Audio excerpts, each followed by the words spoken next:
qizim bor ekan, shunaqa chiroyli liteynidan. Juda chiroyli ekan. Ikkinchi etajidan ingliz tili kitoblar oldim, o'zim nevaralariga angliyskiy o'rganishga. Mana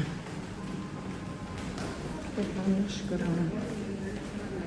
Kitob o'qisa, razvitiyasi yaxshi qiladi. Bolalarni biroz o'qib tursa, baribir hech qachon jarlab kelmaydi kitob.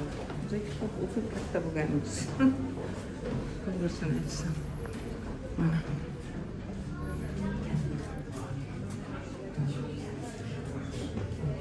Mana shu yerda chiroyli kitoblar ham bor ekan.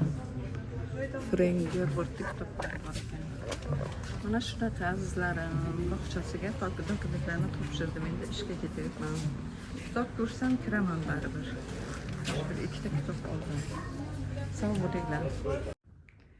Hurmatli azizlarim, lecheniyalarimiz mana davom etmoqda. Keyingi kasalimiz patsiyentkam, bu qizimiz postiyana davolanadigan grija disk bilan keluvdi. Aytdim sizlarga, pankreatit, ko'ngli aynib, ichidan bo'lib, ichi shishib. Yaxshimisan qizim?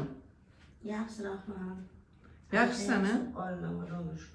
Ancha yaxshi bo'lib qolding-a? Ko'ngil aynishlar yo'q. Tashnota, rivota, beldagi og'riqlar ketdi. Bugun nechinchisi? 3-mi? 3-chi.